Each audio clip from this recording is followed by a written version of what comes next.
मनुष्य अपने पाप पुण्य का लेखा जोखा कैसे करे? वक्त के साथ साथ कर्म के पहिए घूमते हैं। सही समय पर सभी को इसका हिसाब देना पड़ता है। हर दिन का मूल्यांकन उस फसल से ना करें जो आप काटते हैं, बल्कि उन बीजों से करें जो आप बोते हैं। जब आप वास्तव में कर्म को समझते हैं, तो आपको एहसास होता है कि आप अपने जीवन में हर चीज के लिए जिम्मेदार हैं। मित्रों, हम अक्सर सोचते हैं कि हम अपनों के लिए कुछ भी कर सकते हैं, चाहे वह चोरी हो या किसी का अहित। लेकिन सच यह है मित्रों, जब पाप का समय आता है तो कोई भी, ना पत्नी, ना बेटा, ना परिवार, हमारे साथ उस पाप को बांटने नहीं आता। पाप का बोझ उतना ही अकेला होता है जितना उसे करने वाला इंसान। मित्रों, आज हम आपके लिए लेकर आए हैं एक बहुत ही शिक्षाप्रद और रोचक कहानी, जो आपको ना सिर्फ रोमांचित करेगी बल्कि गहरी सीख भी देगी। तो आइए मित्रों, शुरू करते हैं आज की कहानी। मित्रों, विष्णुपुर नामक गांव के बाहरी इलाके में एक कालिया नामक कुख्यात डाकू अपने परिवार के साथ रहता था। कालिया का असली काम था जंगल के सुनसान रास्तों में छिपकर गुजरने वाले यात्रियों को लूटना। वह चालाक, बेरहम और निर्दयी था। अगर कोई उसके विरोध में आता तो वह उन्हें खत्म करने से भी नहीं झिझकता था। उसके लिए इंसान की जान की कोई कीमत नहीं थी, बस पैसा और कीमती सामान मायने रखता था। कालिया की पत्नी सुनंदा उस दिन बहुत परेशान थी। उसका पति 3 दिन पहले लूट के लिए गया था और अभी तक नहीं लौटा था। अब तो चौथा दिन हो चला है। कालिया, तुम कब जाओगे? सुबह का समय बीत रहा है, दोपहर होते ही कोई नहीं निकलेगा। रास्ते से कालिया ने कहा। अरे जा रहा हूं ना, अभी 3 दिन ही तो हुए हैं, और चोरी से तुम्हें क्या मतलब? कालिया ने जवाब दिया, हमें जल्दबाजी नहीं करनी चाहिए। पिछली बार जब हमने हड़बड़ी की थी तो लोग हमारी हरकतों को भांप गए थे। अब कुछ दिन रुक कर दोबारा कोशिश करेंगे। लोग सब भूल जाते हैं, बस मौका देखना होता है। सुनंदा ने झुंझलाकर कहा, ठीक है, पर जाने से पहले कुछ खा तो लो। खाना तैयार है, और सुनो, इस बार कुछ अच्छा लेकर आना, मैं कब से हीरे का आहार मांग रही हूं। कालिया मुस्कुराया और बोला, तुम ही मेरे लिए भाग्यशाली हो, हर बार तेरी दुआ से सकुशल लौट आता हूं। खाना लेकर वह जंगल की ओर निकल गया और एक पुराने पीपल के पेड़ के पास छिप गया। उसी गांव में रामू काका नामक एक बुजुर्ग और नेक दिल इंसान रहते थे। वे अक्सर आस-पास के गांवों में जाकर अपनी बेटी की शादी के लिए कुछ सामान और पैसे इकट्ठा करते थे। आज रामू काका सुबह जल्दी अपने सफर के लिए तैयार हो गए थे। रास्ते में राजीव नामक एक नौजवान उनसे बोला, काका, आप इतने पैसे लेकर जा रहे हैं, थोड़ा संभल कर जाइएगा। सुना है 3 दिन पहले कावेरी घाटी के पास लूट हुई थी। रामू काका मुस्कुराए और बोले, अरे बेटा, मैंने इस जंगल में कई बार आना जाना किया है, चिंता मत कर। अरे बेटा, यह रास्ता मेरे लिए नया नहीं है, मैं ना जाने कितनी बार इधर से गया और आया हूँ। यह रास्ता मेरे लिए नया नहीं है, लेकिन हाँ, तुम्हारी बात का ध्यान रखूंगा। अच्छा, अब चलता हूँ, तुम भी अपना ध्यान रखना। रामू काका अपनी लाठी टेकते हुए जंगल की ओर बढ़ चले। उधर कालिया पेड़ की आड़ में छिपकर सही मौके का इंतजार कर रहा था। जैसे ही रामू वहां पहुंचे, कालिया अचानक झाड़ी से निकला और बोला, ओ बुड्ढे, वो बैग मुझे दे दे, वरना तुझे दुनिया छोड़नी पड़ेगी। रामू काका घबरा गए। अरे भाई, मैं तो एक गरीब आदमी हूँ, मेरे पास कुछ खास नहीं है। रास्ते के लिए थोड़ा खाना और बेटी की शादी के लिए कुछ कपड़े हैं, बस। कालिया ने गुर्रा कर कहा, झूठ मत बोल, मुझे वह बैग दे, मैं देखना चाहता हूँ उसमें क्या है। रामू काका ने कांपते हाथों से बैग आगे बढ़ाया। बैग खोलकर कालिया चौंक गया। उसमें कुछ गहने और नोटों की गड्डियां और खाने के पैकेट थे। तो यह है तेरी गरीबी, कालिया गुस्से से बोला।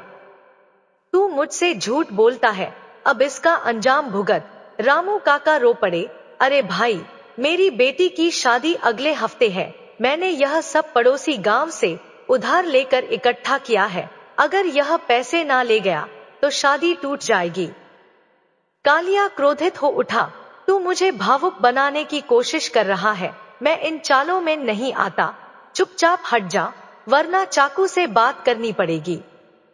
रामू काका डर कर पीछे हटे, पर हिम्मत जुटाकर बोले, भाई एक बार अपने बच्चों के बारे में सोच। अगर तेरी बेटी की शादी होती और कोई उसके लिए लाया गया सामान छीन ले तो तुझे कैसा लगता? कालिया कुछ पल के लिए चुप हो गया। उसकी आंखों में अपने परिवार की छवि कौंध गई। उसका हाथ चाकू पर था। कालिया चाकू निकालकर उसे डराता है। कालिया ने रामू काका से बेग छीन लिया और कहा, किस्मत वाला है जो आज मेरा दिल पिघल गया। जान नहीं ले रहा, तुम्हारी अगली बार यह मौका नहीं मिलेगा। उसके डर से रामू काका पैसे के बारे में ज्यादा बोले बिना चले जाते हैं। कालिया वापस मुड़ता है और घर चला जाता है। घर लौटते ही कालिया के पिताजी बुजुर्ग गोवर्धन ने उसे देखा और पूछा, आज जंगल में गए थे क्या? लगता है आज बहुत पैसा मिला है। हाँ पिताजी, आज का दिन अच्छा है। एक ऐसा आदमी मिला जिसकी बेटी की शादी थी, उसके पैसे मैं ले आया। उसके पिताजी बोले, तुम लोगों को परेशान क्यों करते हो? किसी की बेटी की शादी के पैसे तुमने चुरा लिए, यह तो बुरी बात है।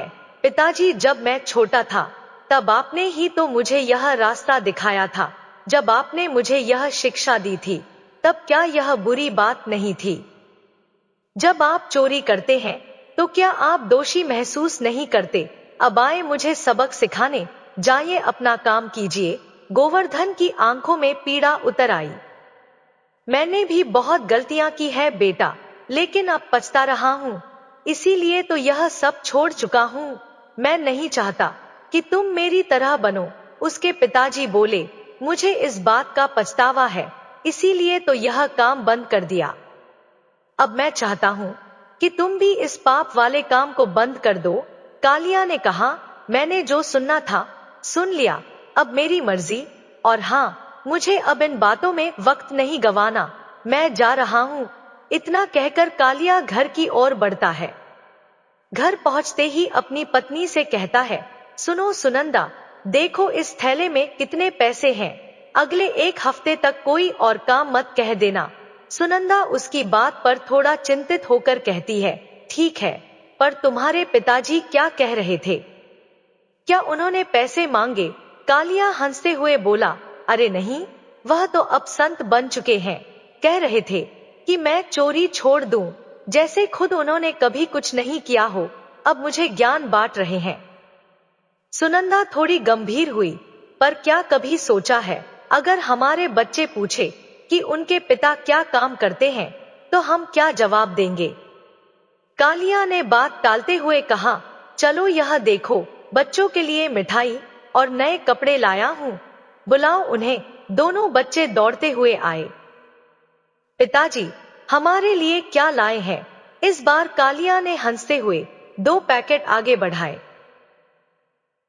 पिछली बार से भी अच्छे कपड़े हैं और यह मिठाई खास तुम्हारे लिए।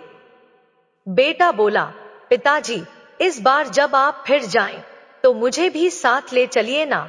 कालिया की मुस्कान हल्की सी रुकी, वह कुछ देर चुप रहा, फिर धीरे से बोला, नहीं बेटा, यह काम तुम्हारे लिए नहीं है। मैं नहीं चाहता कि तुम इस अंधेरे रास्ते पर चलो। कालिया वह दिन अपने परिवार के लोगों के साथ बहुत खुशी से बिताता है। एक हफ्ता बीत चुका था। कालिया हमेशा की तरह चोरी करने के लिए तैयार हो गया। उसने खुद से कहा, आज मैं पुराने रास्ते से नहीं जाऊंगा। सुना है उस रास्ते पर अब विजयगढ़ की फौज निगरानी कर रही है। वहीं दूसरी ओर राम सिंह नाम का एक किसान अपनी नवविवाहित बेटी मीरा और उसके पति राजेश के साथ कनकपुर गांव की ओर लौट रहा था। राम सिंह बोला, थोड़ा और चलो बेटा, बस 2 घंटे में गांव आ जाएगा। मीरा मुस्कुराई, पिताजी, इस रास्ते पर तो कोई खतरा नहीं है ना?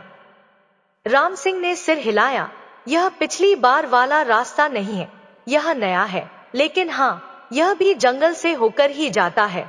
चलो जंगल पार करके कुछ खा लेंगे। कालिया ने पेड़ों के पीछे से तीनों को आते देखा। हम लगता है यह लोग हाल ही में शादी करके लौटे हैं, जरूर गहनों और पैसों से भरे होंगे। अगर आज इन्हें लूट लूं तो 1 महीने आराम से खा पी सकता हूं। कालिया अचानक सामने आकर बोला, जो भी गहने और पैसे हैं चुपचाप मेरे हवाले कर दो, वरना तुम तीनों यहीं से नहीं जा पाओगे। राजेश ने कांपती आवाज में कहा। भैया, हम कुछ नहीं चाहते, यह शादी के बाद का पहला सफर है। आप पैसे ले लीजिए पर हमें छोड़ दीजिए। कालिया चिल्लाया, मैं कोई छोटू भैया चोर नहीं हूं, सब कुछ चाहिए, गहने, पैसे और वह गले का हार भी। मीरा ने अपने गले की माला कसकर पकड़ी और बोली, नहीं, यह मेरी माँ की आखिरी निशानी है, इसे मत लीजिए, इसमें मेरी माँ की यादें हैं। कालिया की आंखों में क्रूरता उतर आई। यादें संभालने के लिए तो जिंदा रहना जरूरी होता है। गहना निकाल कर दे दो, वरना मैं खुद ले लूंगा। राजेश ने बीच में आकर कहा, भैया, वह नवविवाहिता है, यह मांग का सिंदूर और यह माला उसके लिए इज्जत है, छोड़ दीजिए। कालिया गरज उठा। लगता है चाकू दिखाना पड़ेगा समझाने के लिए, और उसने कमर से चाकू निकाला और राम सिंह पर वार कर दिया। राम सिंह ने मौके पर ही दम तोड़ दिया। अब मीरा और राजेश बुरी तरह डर गए थे। उन्होंने गहने और पैसे चुपचाप निकालकर कालिया को दे दिए और राम सिंह की लाश लेकर रोते हुए वहां से चले गए। कालिया पैसे और जेवर समेटने लगा। उसी वक्त पास के पीपल के पेड़ पर बैठी एक रहस्यमयी आत्मा सब देख रही थी। वो आत्मा बोली, वाह कालिया, आज का दिन तेरे लिए बहुत लाभदायक रहा। गहने, पैसे और एक बेशकीमती हार भी, लेकिन तू यह भूल गया कि तूने एक निर्दोष की जान ले ली। कालिया चौंक गया, कौन है? सामने आओ, मैं किसी भूत प्रेत से नहीं डरता। पेड़ की शाखा से उतरते हुए एक वृद्ध की आत्मा प्रकट हुई। सफेद कपड़े, शांत चेहरा और आंखों में करुणा। मैं कोई डरावना भूत नहीं हूं, आत्मा बोली। मैं ध्यानचंद हूं, एक संत का आत्मा। जो लोग लोभ और अधर्म के रास्ते पर चलते हैं, मैं उन्हें चेतावनी देने आता हूं। कालिया ने कटाक्ष किया, तो बताओ, तुम मेरे जीवन में दखल क्यों दे रहे हो? ध्यानचंद बोले, क्योंकि तू राहगीरों से सिर्फ धन नहीं छीनता, तू उनके सपने, रिश्ते और भावनाएं भी लूट लेता है। तू सोचता है कि यह सब अपने बच्चों और पत्नी के लिए कर रहा है। क्या तुम यह नहीं समझते कि यह सब पाप है? कालिया ने तीखा जवाब दिया, मैं यह सब इसलिए करता हूं ताकि मेरे बच्चे भूखे ना सोए। क्या तुम्हें मेरी मजबूरी नहीं दिखती? ध्यानचंद गंभीर होकर बोले, तुम्हारी मजबूरी तुम्हें अपराधी नहीं, तुम्हारा लोभ बनाता है। तुमने सिर्फ चुराया नहीं, आज एक निर्दोष पिता को मार डाला, उसका क्या? तुमने अपनी पत्नी और बच्चों की खुशी के लिए एक निर्दोष की जान ले ली। क्या तुम वाकई उनसे इतना प्यार करते हो? कालिया बोला, हाँ बिल्कुल, जो कुछ भी करता हूँ उन्हीं के लिए करता हूँ। मेरी पत्नी सुनंदा कई दिनों से हीरे का हार मांग रही थी। आज जब वह इसे देखेगी तो उसका चेहरा खुशी से खिल उठेगा। आत्मा बोली, अच्छा, लेकिन क्या उन्हें खुश करने के लिए तुम्हें इतने बड़े पाप करने पड़ते हैं? हर पाप की कीमत चुकानी पड़ती है, सजा निश्चित है। कालिया ने हंसते हुए कहा, यह सब बकवास है, पाप और पुण्य कुछ नहीं होते। आज जो कुछ मेरे पास है वह मेरा है, कल किसी और का होगा। वह आत्मा की आवाज गहराती है। मैं भी कभी तुम्हारी तरह सोचता था। पिछले जन्म में मैं भी एक डाकू था, नाम था भैरव सिंह। किसी से डरता नहीं था, भगवान से भी नहीं। लेकिन आज देखो, मैं इस भटकती आत्मा की हालत में हूँ। हजारों वर्षों से मुक्ति नहीं मिल रही। मेरी यही हालत इस बात का सबूत है कि पाप का फल जरूर मिलता है। वह बेचैन होता है, फिर बोलता है, अगर मैं यह सब छोड़ दूं तो अपने परिवार को सुख सुविधाएं नहीं दे पाऊंगा। मैं सिर्फ चोरी करना जानता हूं। आत्मा बोली, तो फिर एक काम करो, जैसे तुम उनके लिए गहने और पैसे ले जाते हो, वैसे ही एक बार अपने पाप भी उनके साथ बांट कर देखो। पूछो अपनी पत्नी और बच्चों से, क्या वे तुम्हारे पाप को स्वीकार करेंगे? यदि वे वाकई तुमसे प्यार करते हैं तो तुम्हारे पापों को भी साझा करेंगे। बोलो, हिम्मत है। कालिया ने कहा, मुझे अपने परिवार से पूछने की जरूरत नहीं है, वो मेरे लिए कुछ भी करेंगे। लेकिन ठीक है, तुम्हारे कहने पर आज ही जाकर उनसे पूछता हूँ। कालिया अपने गांव लौटता है। उसकी झोपड़ी की दीवारें टाट की हैं, पर अंदर महंगे बर्तन और कपड़े चमक रहे हैं। कालिया अपनी पत्नी को हीरे का हार देते हुए कहता है, सुनंदा देखो, आज तुम्हारे लिए वह हार लाया हूँ जिसकी तुम महीनों से फरमाइश कर रही थी, और यह भी पैसे हैं। अब महीनों तक चोरी करने की जरूरत नहीं। सुनंदा खुश होकर बोली, ओह, यह वही हार है जो मैंने बाजार में देखा था। तुमने हमेशा मेरी हर बात मानी है, मैं तुम्हें दिल से चाहती हूँ। कालिया ने धीरे से कहा, सुनो सुनंदा, तुम्हें एक काम करना होगा। सुनंदा ने कहा, मैं आज इतनी खुश हूँ कि तुम्हारे लिए कुछ भी करूंगी। बोलो क्या करना है? कालिया बोला, सुनंदा, यह सब तुम्हारे लिए लाने के लिए मुझे बहुत पाप करना पड़ा है। आज मैंने एक आदमी की जान ले ली, तब जाकर यह हार ला पाया हूँ। मैंने बहुत पाप कर लिए हैं। क्या अब तुम इन पापों को मेरे साथ बांटोगी? सुनंदा चीख पड़ी, क्या कह रहे हो? हम जो भी मांगते हैं उसे लाना तुम्हारी जिम्मेदारी है। मैं नहीं पूछती कि तुमने चुराया है या मेहनत से कमाया है, लेकिन अब इन पापों का आधा बोझ मेरे सिर पर डालना चाहते हो। यह नहीं होगा, मुझे नरक नहीं जाना। उसी समय उनके 9 साल के बेटे ने मासूमियत से पूछा, माँ, यह पाप क्या होता है? सुनंदा ने उसे गोदी में बिठाते हुए कहा, पाप वो होता है बेटा जब हम किसी निर्दोष का नुकसान करते हैं। जैसे तुम्हारे पिता चोरी करते हैं, लोगों की कमाई छीनते हैं, किसी की जान ले लेते हैं, उसे ही पाप कहते हैं। जो ऐसा करता है वह अंत में नरक में जाता है, जहां बहुत कठिन सजा मिलती है। कालिया का बेटा डरते हुए बोला, क्या मेरे पिता को भी यह सजा मिलेगी, और क्या मुझे उनके पाप का हिस्सा मिल जाएगा? सुनंदा ने गंभीर स्वर में कहा, हर इंसान अपने कर्मों का फल खुद भोगता है बेटा। अगर तुमने कुछ नहीं किया है तो तुम्हें सजा नहीं मिलेगी, और अगर तुम्हारे पिता ने पाप किया है तो वह सजा केवल उन्हीं को मिलेगी। कालिया ने यह सब सुना और उसका चेहरा पीला पड़ गया। उसकी आंखों में एक अजीब सी बेचैनी थी। उसने कांपती आवाज में कहा, सुनंदा, मेरा ही बेटा जो मेरे खून से जन्मा है, वह भी मेरे पापों को स्वीकार नहीं कर रहा। सुनंदा बोली, यह तुम्हारे ही कर्म है, कोई तुम्हारे पापों को साझा नहीं करना चाहता। अब भी समय है, सुधर जाओ। हम चाहते हैं कि तुम अच्छा जीवन जियो। अपनी शक्ति का उपयोग किसी की मदद के लिए करो। कालिया ने कुछ नहीं कहा और चुपचाप घर से निकल गया। वह जंगल की ओर चला, जहां उसे सुबह एक रहस्यमय आत्मा मिली थी। कालिया ने आत्मा से फिर से मुलाकात की।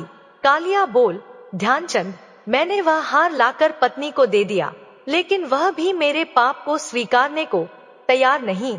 मेरा बेटा भी मेरे कर्मों से भाग रहा है, अब क्या करूं? ध्यानचंद बोले, मैंने तुमसे पहले ही कहा था कालिया, पाप को कोई साझा नहीं करता।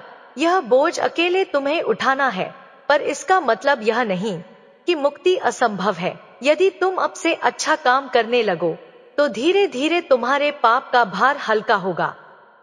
अपने धन से भूखों को भोजन दो, पीड़ितों की सहायता करो, अपने पुराने अपराधों के लिए प्रायश्चित करो। कालिया की आंखों से आंसू बहने लगे। क्या सच में मुझे माफी मिल सकती है? वह आत्मा बोली, यदि पश्चाताप सच्चा हो तो भगवान भी क्षमा कर देते हैं। उस दिन कालिया ने अपनी बंदूक तोड़ दी, चाकू भी फेंक दिया। उसने अपना सारा धन दान कर दिया और उसने अपने गांव में एक छोटी सी पाठशाला बनवाई, जहां गरीब बच्चों को पढ़ाया जाने लगा।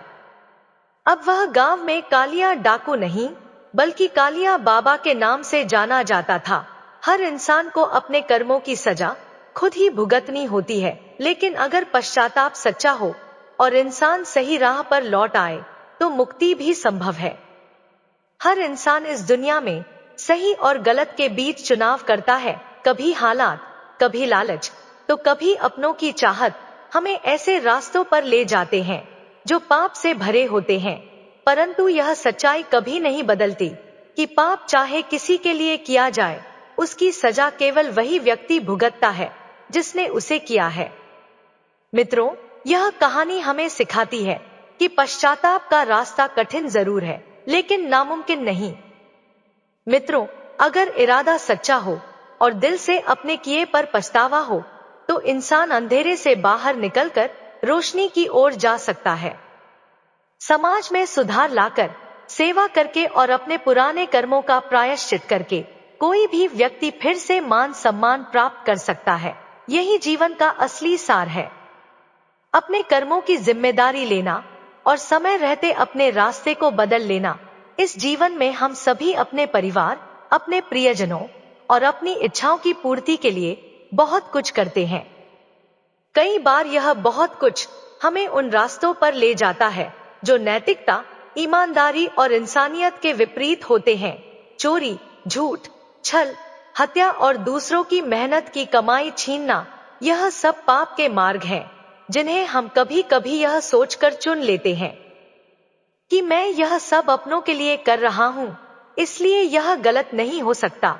लेकिन सच्चाई यही है कि पाप चाहे किसी के लिए किया जाए, उसका भार और उसकी सजा केवल उस व्यक्ति को ही भुगतनी होती है जिसने वह पाप किया है। यह बोझ ना कोई पत्नी उठाती है, ना कोई संतान, ना कोई मित्र। जब सवाल आता है नरक की सजा का, आत्मा की पीड़ा का और अंत में ईश्वर के न्याय का, तो इंसान अकेला होता है। उस समय ना कोई बहाना चलता है, ना कोई संबंध, वहां सिर्फ कर्मों का हिसाब चलता है।